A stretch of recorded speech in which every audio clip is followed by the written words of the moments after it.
this webinar is for you. This is a masterclass so that you can have those nuggets of wisdom to illuminate pathways to executive leadership, to foster meaningful mentorship. And last but not least, we want to equip all of our participants with actionable growth strategies. So with that, I am so honored and welcome. We will have welcome and introductions, and I'm so awesome. And we're going to start with our WDCAC president, the president of the Washington, D.C. Alumni Chapter. Will now bring greetings. I will turn the virtual floor over to Sor Nicole Jordan. Thank you, Soros. Good afternoon, everyone. My name is Nicole Jordan, and I have the honor of serving as the president of the Washington, D.C. Alumni Chapter, and it is truly my pleasure to welcome each of you in here today. So thank you. First, I wanted to say thank you for being here. I recognize that there are so many places that you could be today, and your presence speaks volumes about your commitment to growth, leadership, and lifting as we climb. So we all know the reality of where we are today. As Black women, and we are the most educated group, we significantly remain underrepresented in executive leadership, holding less than 2% of C-suite positions. And at the same time, we have been disproportionately impacted by job loss and economic instability. So we know that we've heard statistics that more than 300 Black women have lost their jobs in the last 2 years. But even before that, during the pandemic, nearly 2 million left the workforce, and Black women experienced the same of the highest unemployment rates, peaking at 16% overall compared to our counterparts. And even in recovery, Black women have been often slower to regain employment and more likely to be concentrated in the roles most vulnerable for disruption. So these numbers are startling, but it is only a moment. These numbers are here to remind us that this conversation is not optional, it's essential. It is about access, it's about equity, it's about ensuring that our leadership is not the exception, but the expectation. So I want to extend a heartfelt thanks to Sora Tony Towns Whitley for taking the time to pour into us and sharing your gifts and your lived experience. Your leadership continues to open doors and inspire. So we thank you for taking the time to reach back. And to Sora Barnett, Nesbitt, and Price, thank you for lending your times and talent and expertise in shaping these learning lab experience. Your commitment to creating meaningful dialogue does not go unnoticed. I want to thank this entire committee for coming up with these series that they have done all year. These sessions have been amazing, and I want to thank the chair, Sora Ayoka Ferrero, Sora Nichelle Poe, all of the committee members, everyone who has been working on this diligently. I'll let you guys go through all the thank yous if I don't want to say all the names, but everybody who just pours into this program, thank you for so much, because we would not be here without you. And it is my hope that you not only enjoy this session, but you leave with something tangible, something you can carry back to your work, your communities, your networks, your sister friends, because when one of us breaks through, we create pathways for many more to follow. So once again, thank you for being here, and I will turn the virtual floor back over to Sora Boyd. Thank you, Soros. Thank you so much. So we have a special treat for all of our participants. We're going to hear from someone who not only reached the top, she brought Soras and people along the way as well. Her credentials make her a person of unique identity all in her own right. And she has agreed to serve as our moderator for today's fireside chat. So to know her is to love her. And I'm so glad to turn the virtual floor over to Sylvia Ballinger, who will be our moderator for our fireside chat. Sora Ballinger, the floor is yours. Well, thank you so much for that lovely and warm greeting. Good afternoon, everyone, and happy Palm Sunday. I'm Sora Sylvia Ballinger, a proud member of the Washington, D.C. Alumni Chapter. I am a strategic communications executive with close to 30 years of experience, first in the news media, then in public relations and in public affairs, and the last 10 years, I would say, in federal government leadership, helping to change policy into clear narratives and tell the story of what agencies have done done to help the American people in midst of crisis and midst of change. And I would say that getting to the C-suite, well, of course, in the private sector, it's called the C-suite, but getting to leadership in both the private sector and public sector, in my mind, yes, it is about your expertise, but it's also, I feel, about how you show up and how you lead. So I am so thrilled and delighted to be able to have this fireside chat with a globally recognized technology leader, Sora Tony Towns Whitley. Sora Towns Whitley, welcome and thank you so much for being with us this afternoon. Well, thank you so much, Sora Ballinger. I'm equally excited to share this fireside chat with you, with your expertise. And I do have to start with a thank you to Sora Boyd, our MC. Oh my goodness, Sora Jordan, our chapter president. You as our moderator, the committee that's put this together. This is the right time. This is the right conversation. It is critical. And as much as we are sisters and sorors, we have to be soldiers because this is a battle that we are in and it is a critical moment. So I'm so thankful for this conversation today.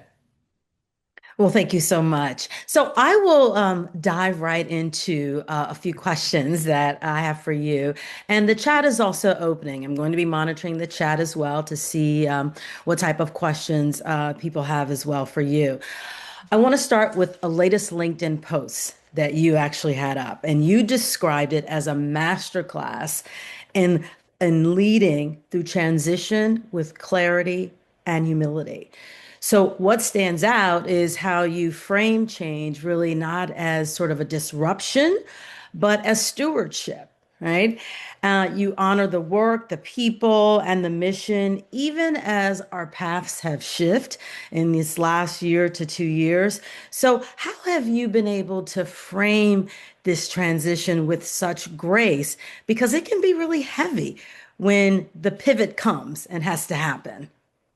Thank you for the question, Sora Ballinger. And look, that the post that you referenced was entitled Heads Up, Heads Down, and Hearts Open, which was a 6 letter message that I had given to my leaders throughout 2025 as we were going through the change in government and we were going through situations of the redaction of the size of government, shutting down of government, and a real challenge on the brand and reputation of government and the warfighter and work we were doing within national defense.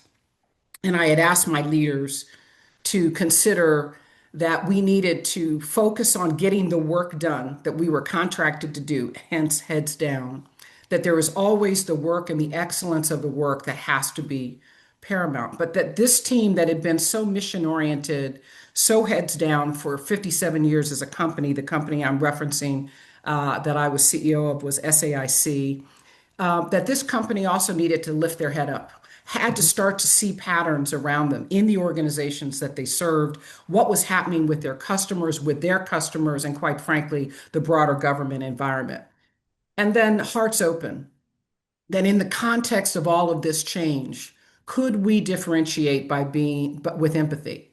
Could we understand and listen and sometimes become that counselor to a government official who had just been given a directive they had never received before, had been delivered inappropriately, possibly pejoratively, and they were in transition and in, quite frankly, in some kind of psychological pain?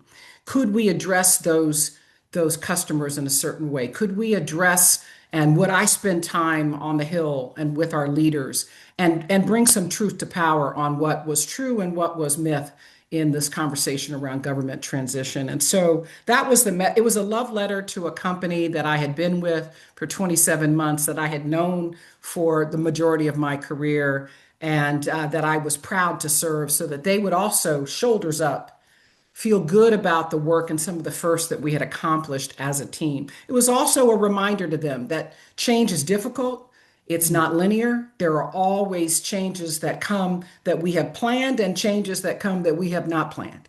And to be fair, my transition wasn't planned. And yet I wanted them to see that within what feels like disruption, you can always bring dignity and discipline to disruption. That's our job as stewards. And let's take an opportunity. And that was my chance to fill that void. And I will tell you that I think for many of the soars that we have on the call and others who've joined us, because I know this is a public discussion. So for all who've joined us, I have run into so many who have planned and unplanned transitions at this time.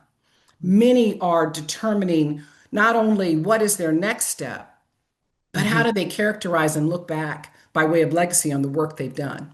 And to be fair, if we, not to be necessarily political, but to be fair, in my 35 years in working in public sector across emerging technologies and regulated industries, I don't think I've heard such a personal vitriol that really was a negative vitriol about our government workers and our government leaders. And so people had felt attacked personally, challenged, questioned whether the work they've done. And so, for those who are in transition, myself included, by the way, I think it's critical to think through what the pivot will look like. And the first stage of that pivot, as you know, Sora Ballinger, is that you first have to exhale from what you've been, whatever you've pivoted from. You've got to get your baseline reset. For some, that's some form of detox if it was a toxic environment. For some, if you're faith-based and perhaps that is where you go, that's where I went to my knees first to remind myself that who I am and what I do are not the same. So decoupling who you are from what you do is, and hopefully you've done that before you stepped into these large roles. But I'll tell you, if you're still confused about it, a transition will get your attention very quickly. That who you are and what you do are different. And who I am is first a child of God. I'm a mother, I'm a grandmother, I'm a daughter, I'm a public servant and a proud public servant, I'm a technologist. All these things are who I am. And that is not defined by the job that I have. It is not defined by a W 2, it is not defined by any status. And quite frankly, it really, none of that is the source of my joy. So the second piece is to make sure you've redefined or at least re examined what's the source of your joy.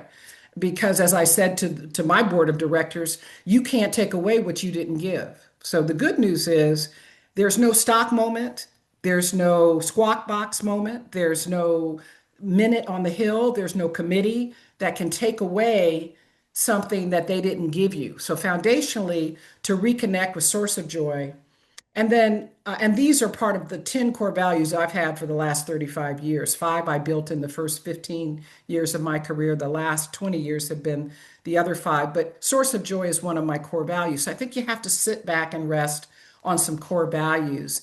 And then as you pivot, as my kids remind me, you got to do a full pivot. Like I think there are some folks that are still, quite frankly, grieving Mhm. what possibly was an unplanned move, and that's important. And that grieving process comes. Sometimes it'll ambush you. You think you're through it, and it'll come and ambush you at another time. That will happen. But to actively pivot means you've got to point to a different direction. And that direction is about translating skill sets like yours. I look at your background and I bow down to my Sora Ballinger and her background of translating and communicating and framing messages and narrative, how critical that is. There is no Fortune 100 board of directors that doesn't need your skill set, Sora Ballinger. I can say that to you directly and to the other source. There's no Fortune Well, 500. thank you. We have to be invited into the room. But I'm just suggesting, having sat on Thank five you. public boards and continuing to sit on NASDAQ's board, it isn't that they don't need Mhm. the skill set. We've got to translate what we've done into the language of other organizations and other entities and other industries that call the same skills something different. And so you've got to start Mhm. translating what you've done, how you've done it into new kinds of opportunities. And we need to start thinking about leapfrogging into new capabilities, into new opportunities, not just turning a shoulder left or right. Because I believe that the women that I have engaged with who have left government, particularly in the stats that were read by SOAR President Jordan, those women are overqualified for many positions, overqualified, trust me, for many Mhm. positions in the private sector. But we have got to translate, and they need access to be able to present those skill sets. So, look, the message was one. Hopefully, my mom, Delta Deer, Yvonne McCall, for those who know her, a founding member of the Fairfax County Alumni chapter of Delta Sigma Theta, she talked about grit and grace. And my hope Mm, is that in addition to the grace that we give ourselves and each other, acknowledge the grit that's required to do a pivot.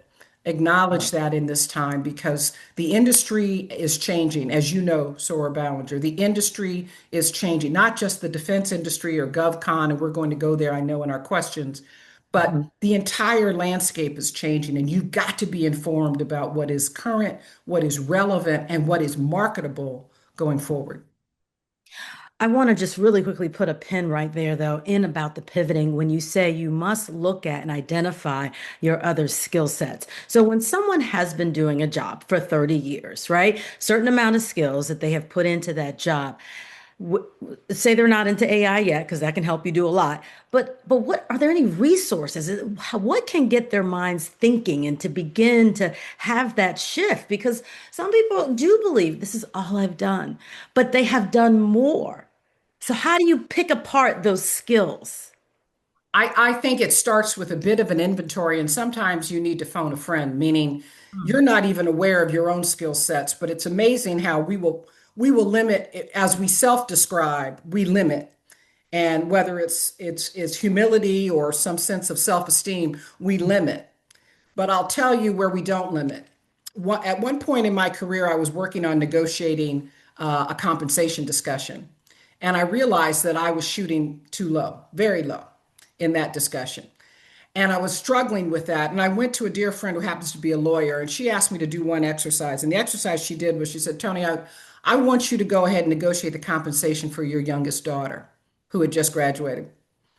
mm. And I did a 7 minute pitch. I probably could have gone 70 minutes because that girl, who do I love my mini me? It's amazing as a mother what I could bring about my daughter. I mean, I had a tight business case for why she needed to make at least $1 million, pay her mother's mortgage, and live beautifully. Right? I had the case. But Mhm, I didn't have that case for myself. I had to almost place someone that I love deeply, that I would fiercely go after and fight for, and put them as the pronoun in my own sentence. And once I started to think and realize I need to do that same for myself, you've got to be able sometimes to phone a friend that will help you see, and possibly in the industry, a mentor to help you see what skills you've actually developed over time. As you mentioned, Sora Ballinger, it isn't just about communicate, it's strategic communications, it's translation of a narrative, it's risk assessment and risk analysis, it's governance. We think about government roles, many of those who've managed much larger budgets than anyone in the private sector. I'm always shocked when private sector people throw out their little P&L, myself included. Oh, I had 16 billion. And people have run agencies that are mhm, 4x that size in the mhm, government and don't speak to it as a profit and loss kind of way. But in some ways, they have the same governance and the same stewardship requirement. How to manage in transparent environments. The role in the commercial world has become much more transparent with social media and expectations of AI and tech. People in government do that all day. They know whether they're called to the Hill or they're called to a committee or they've got oversight committees. Highly regulated industries understand transparency. And mhm, that is a very high demand signal for most boards of directors of any company. But most companies in the private sector are looking for how to handle themselves in a more transparent environment. These are real skills. Strategic writing, as much as people talk about AI will be able, you have to know when the AI is wrong. mhm. Yes. Strategic AI editing, absolute skill set to be able to look and understand when the AI context is too narrow, does not have and doesn't have a coherent message. And then, quite frankly, troubleshooting and conflict management. So much of government work and so much of public sector work is around dealing directly with citizens, real citizens in your face, quite frankly, with expectations and managing conflict. And if you're sitting at the VA and you're dealing with the VA Experience Center, that translates for anyone that's sitting as I have had a chance to sit on boards like Marathon Petroleum, the largest refinery in the country. That's a highly regulated, and they engage with so many partners. The ability to engage under a conflict resolution or a negotiation is a huge skill set. So to your point, it's good to inventory what you've done and to Mhm, glean the skills and start to look at the demand side of the equation. How does the private sector or how does the nonprofit sector speak to that? How does the private sector, how does tech, healthcare, fintech, regulated industry, how do they speak to that? And start to at least glean and translate the skill set into what it can be and how it will show up in a different environment. Thank you for that. Wow, that was some nuggets. That was great information. Thank you so much. So let's move on to GovCon because you did touch on that earlier. It's an industry that often relies on legacy process and risk adverse cultures. So you've warned against anachronistic thinking in the context of GovCon, right? What outdated assumptions or practices most urgently do you believe need to be disrupted? And how can Black women leaders actually become catalysts, right, for modernizing these systems and redefining the future in these times? Yeah, so I've worked in the public sector arena, even when I've been on the commercial side. I've worked for government, whether it be federal, state, and local, as well as I've worked in companies that were trying to support the government. And I will say that I've never seen the level of transformation, disruption, volatility as I've seen over the last 3 to 5 years in this industry. And some of it is necessary. Let me just say, not the how, but let me just say the what. There has been disruption Yeah. necessary. When I think about national defense, I've been super concerned that if we don't focus on the integration of capability that actually support a warfighter, we will continue to focus on features and functions that we can buy, maybe fancy tech that does not actually work together in a coherent manner in a wartime conflict. And we've seen that, and it cost lives. And that's a tougher conversation because everyone wants to optimize in their own space. So until the national security infrastructure connects with the Department of Defense and we start to understand how to operate across our coalition partners, technology is a new game. It is integrating and bringing, quite frankly, converging across many industries. The same tech you can use on Wall Street, you can use in the Pentagon. And yet the implications of that technology are very different. When I talk about AI, for example, I talk about it in terms of a portfolio. AI is not one solution. It's a set of solutions, whether it be generative, agentic, whether it be cosmetic or consumer-based AI, or what I would say national security AI. That's a different level of regulation, quite frankly, human in the loop conversation, because the outcomes are different. My brother is a trauma surgeon in a pediatric trauma surgeon in Florida. When they talk about technology in healthcare and surgery, the risks are too high to have an untested, immature technology. We might test that in a consumer market. You can't test in the operating room. That's not where you're going to do your testing. At least if I'm on the table, I don't want you doing the testing there. So what I'm suggesting is that GovCon as an industry has not moved at the pace of technology. Quite frankly, the rule of law has not moved at the pace of technology. Policy hasn't moved. There are many things we can do, and many of the recent conversations, as you've seen, on who's going to govern this technology, whether it be Anthropic challenging the Department of Defense, on who's going to govern these large language models and how they're used. But I had these conversations back at Microsoft in 2016 when we were writing our first ethical frameworks and trying to create what we thought would be a digital Geneva Convention and changing the conversations around the safety of tech. This is an industry that has to move and has to be disrupted. It is going to be disrupted. And the role of women of color, the role of Black women, and quite frankly, my sorors, the ability to see something broader. I'm always impressed every Delta I meet at the breadth with which they can see the forest and still find the tree, that we can move in multi-dimension because we have to. We have to. How many of us can walk in a room and you know immediately how many people of color are in the room? You don't even have to look up. You've got a percentage in your head and you're still moving. And you know how to translate your language, you're reading, there's situational awareness, you're reading the room, you know when you've gone a little too far, when you need to retreat. You know how to engage in different, quite frankly, what they may say called personas and still hold who you are. And you know how to keep that source of joy clear. That's the kind of leadership when I've spoken and still have an opportunity to teach with Stanford and Princeton, where I still have the opportunity to speak with students. I talk about leadership in the digital age. And we talk about the change that it isn't just about being a technologist or understanding digital. It's about knowing how you're going to lead transparently with personal accountability or organizational accountability, which I believe women of color have that sense of transparency because we've had to. We have to know and be accountable for everything, sometimes overly accountable, but how you're going to lead with transparency and accountability, and then for whom you're going to lead.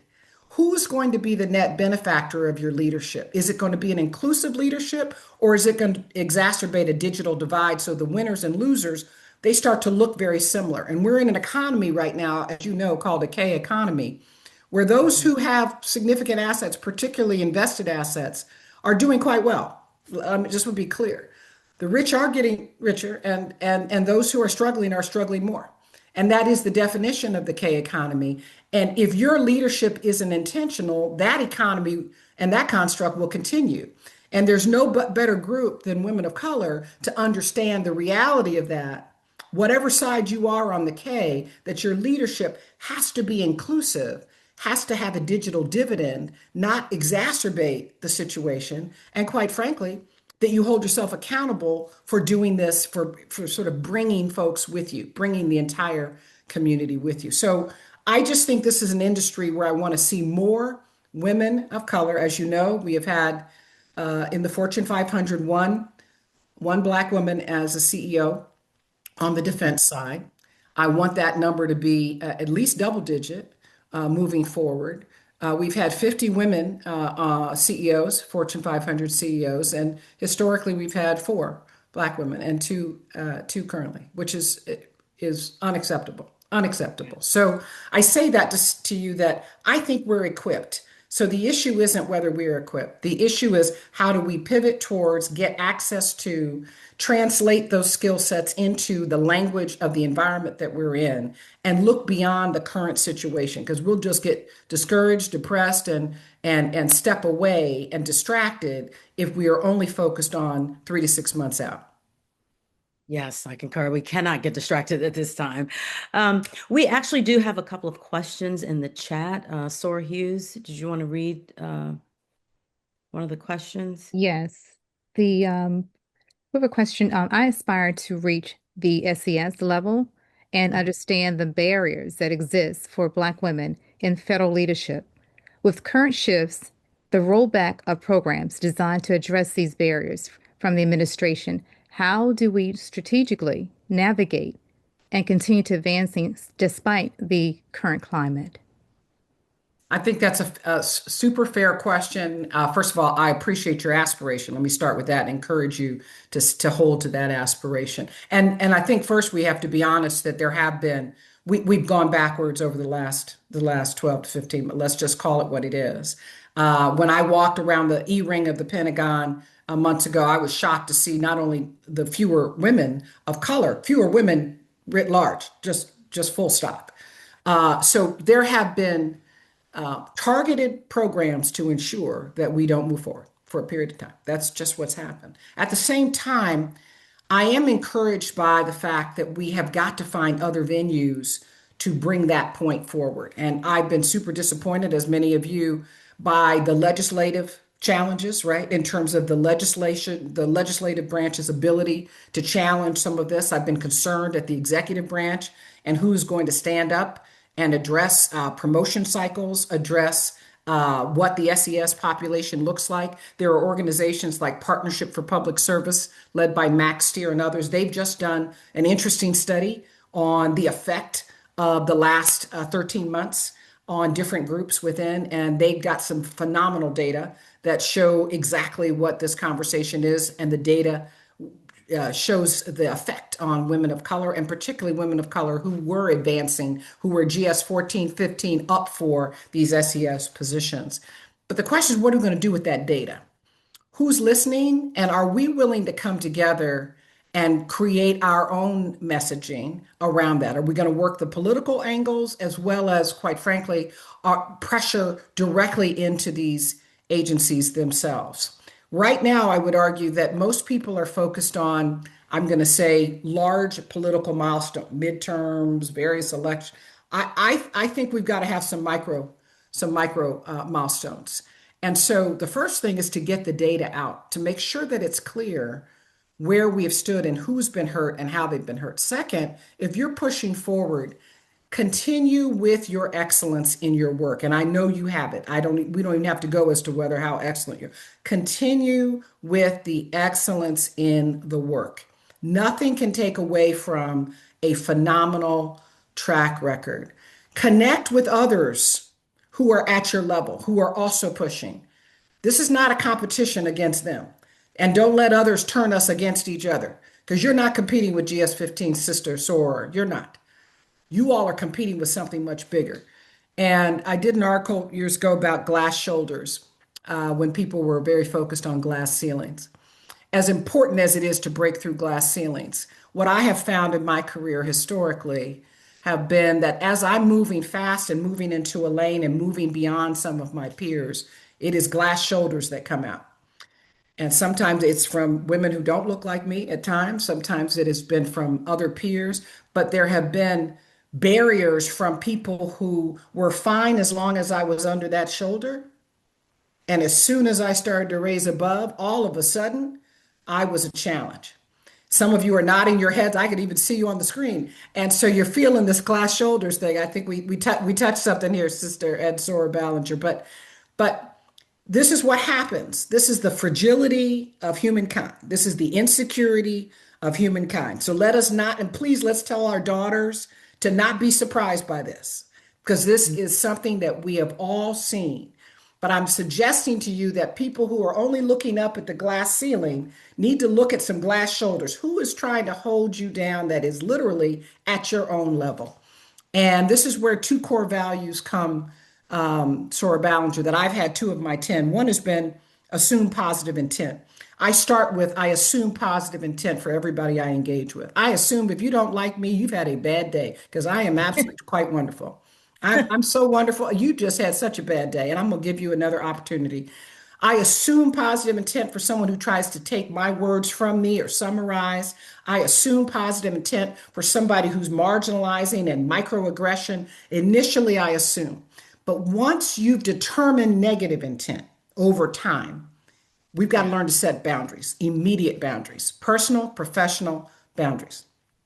And that I had to get faster at over my career. So I'm going to suggest to you that you've got to keep pushing with the work. You've got to connect to the sisters that are also pushing in other agencies. You've got to expose the data in every possible social media channel that we can and leverage our wonderful, wonderful sorority to the extent that we can. And we need to show up in the room and start to have some consequences for us not being in the room, for those who are attempting, and this is about boundary setting for those of us who are attempting to address our progression. Thank you so much. Well, Sora Townsend, speaking of assuming positive intent, I have to ask you, with the realm of leadership, talk about a time where you had to choose between being liked and being effective and, how you kind of made that decision.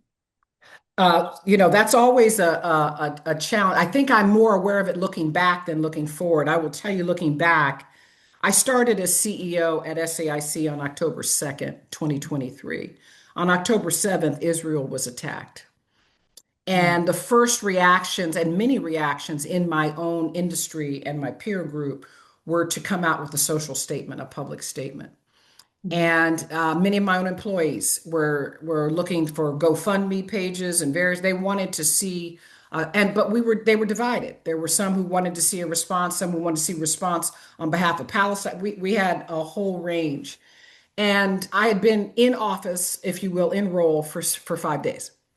Wow. And the decision I made was no comment, was a non-communication, and it was based on, quite frankly, having employees in theater.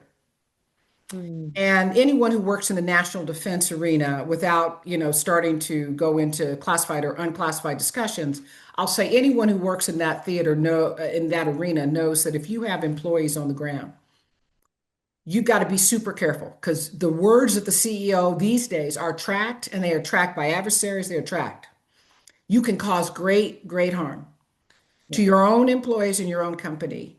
And so even though CEOs were being called out for not saying anything, I remember being at the Reagan National Defense Forum, sitting at the front table and being called out by one of my fellow CEOs who said, "We're the only three CEOs who came out against this, and the rest of you sat quiet." And he was just pointing to folks and saying names.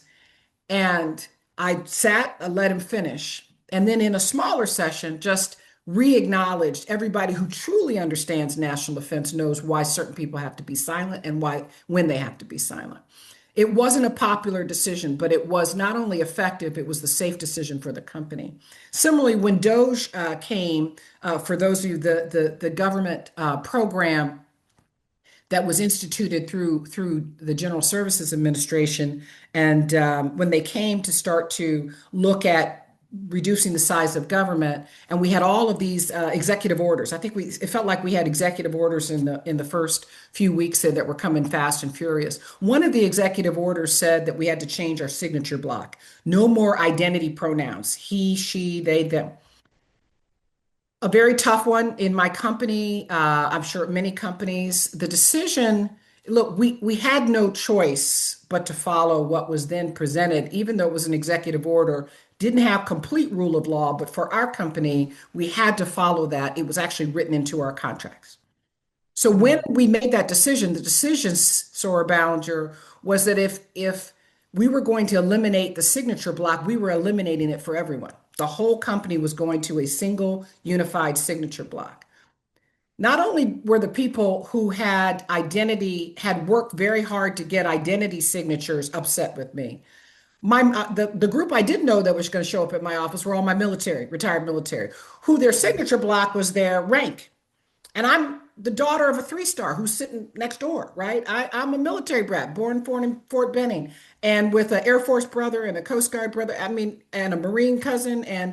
And so I know how important that rank is. And yet, if we were all going to feel it, I felt like it needed to be a universal. We were not going to allow a signature block of one kind and not of another. It was the decision that we were going to live through this difficult season together as a company, and everyone was going to take a hit. You may have had a Bible verse under your signature block. You may have had a verse from the Quran under. All of it was gone. It just said our company name. Not popular, but the right move for the company, and ultimately it unified us both against that particular executive order. The company was pretty spun up, but mostly it unified us that we're going to go through this season together. And I will tell you, many customers and other partners highlighted that they had acknowledged that we had made that decision as a company. So there are times when you want to be respected, but being a CEO is not a popularity contest. Being in the C-suite is never going to be a popularity contest.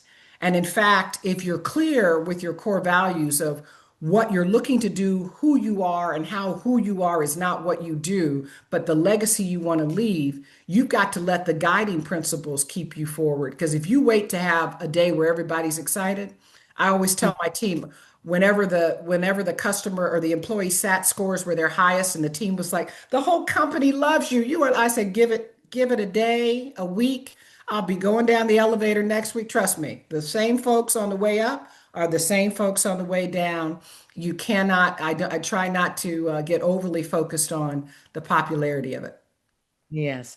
Well, I know that speaking of legacy, you of course are still writing it, but what do you hope your leadership has on the next generation of Black women executives, the ones that are almost there and the ones that might be 10 years out or 20 years out? Yeah,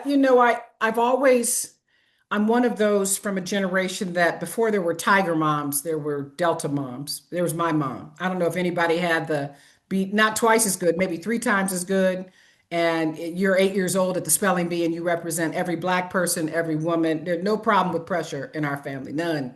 So I say that to say I I've always struggled with representative leadership in terms of I've always been Mm, proud to be representative, but also I felt some weight of that representation and a fear that if I made a mistake, somehow it was reflective of whether people who look like me with my background should be in these positions. That mm, somehow everything that I did was somehow an indicator of the path and somehow proof point and evidence. If I did well, yes, we can be here. If I didn't do well, no, we shouldn't. That's a lot of weight that some of it is weight that I inherited, to be fair, but some of it is weight that I carry, that I added. I put more water in the bucket and I carried more and more weight. It slowed down my decision making as an early executive. I was slow in my decision making because of that representative weight. And if I was ever to say I could go back and be 25 again, I would have made faster decisions. I would have acknowledged that. I would have acknowledged it, but I wouldn't have allowed it to distract, create fear, create trepidation, and slow me down. And it did at times. At times, I missed some opportunities because of that representative weight. So the first thing I guess I would say in terms of legacy is I hope and pray that as we look at women leaders going forward, I want to encourage you to move at the speed of your intellect, like to not carry some of that weight. I was shocked with the transition that occurred to me when I left SAIC. With a simple LinkedIn love letter that I sent to my company, how it went viral. And I heard from people across my entire career.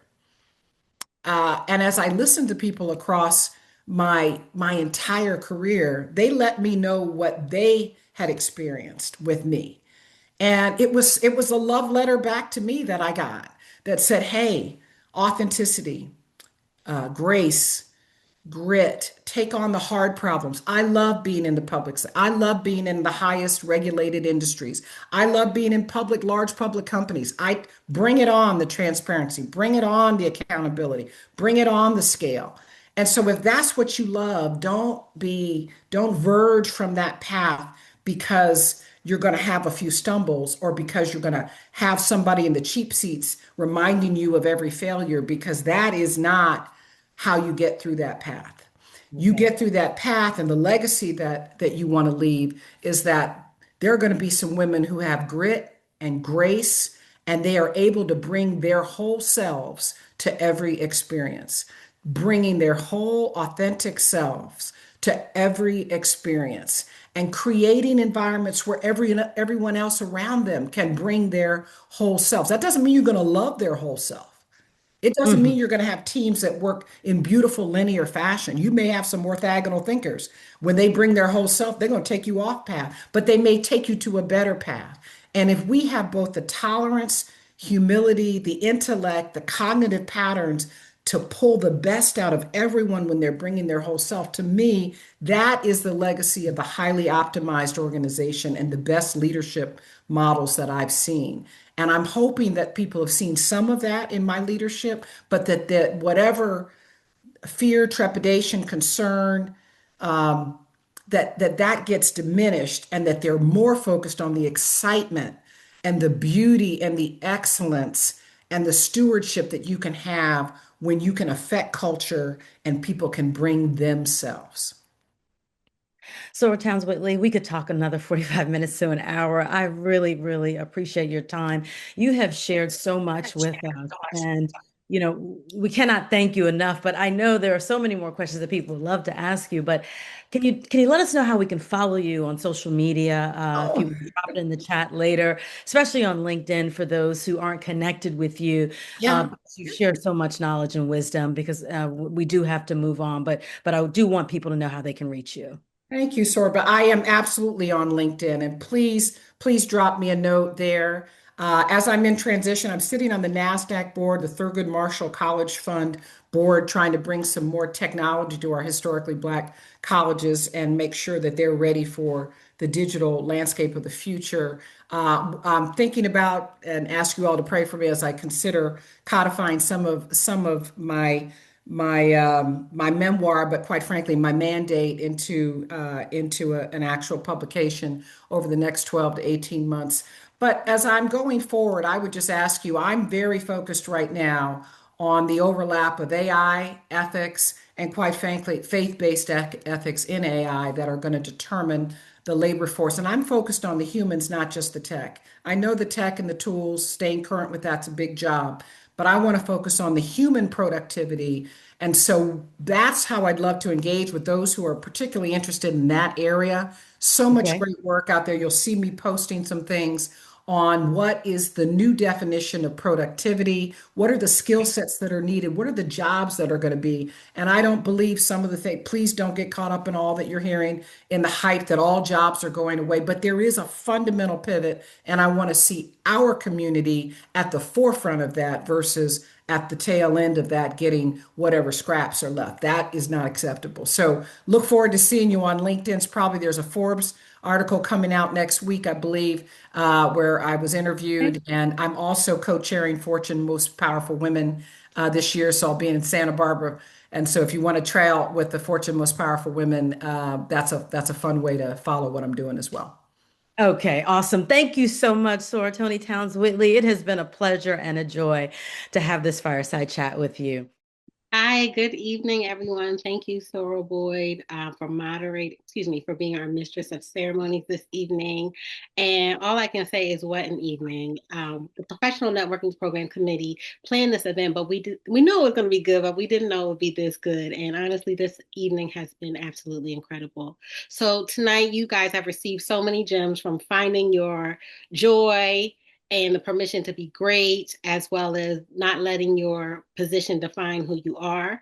So before I let everyone go, I did want to take a minute to give flowers. I love to give flowers to the people while they're here, and I mean this sincerely. So to our honorary member, Sora Tony Towns Whitley, thank you, thank you, thank you, thank you. You are a true servant leader, and it's evident in the impact of those that you have led, as well as the impact you've left on us this evening.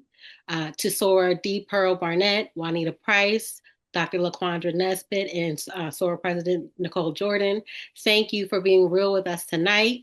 You all have truly left us with gems, and I also heard we got left with the secrets to success.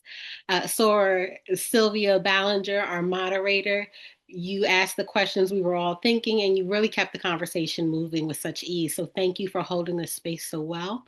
I also want to give a very, very special thank you to Dr. Candace Boyd and Kamaria Hill.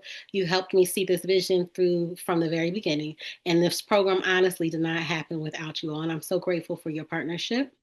And to every single person on this call that showed up today, thank you. You didn't just attend an event, you actually made a decision to invest in yourself and take charge of your future. And we know that you don't take that lightly. So thank you for supporting this event. Thank you for standing out and stepping up to the challenge to continue to be great. So the PNP committee exists for exactly this reason, to make sure that Black women and Black individuals have the community, the conversations, and the connections they need to go further. So we're not done. This is really just the beginning. We're going to have another awesome event in May, so look out for that information on our chapter's website. And then one thing I wanted to remind you, as you head into the next week, I wanted to leave you with something. So I am from Philadelphia. I'm a Philly girl. I love Jill Scott. And if you haven't heard her new album, I want to implore you to go listen to it. Specifically track number 2, Be Great. It is an awesome, awesome song. It's an awesome mantra really for the year. And so I just want to leave you with a few words from that album, which is to walk into every room this week like you were made for it, like the presence alone is a statement, like everything you've been through, everything you've built, and everything you're becoming is on full display. And there is nothing anyone can do about it.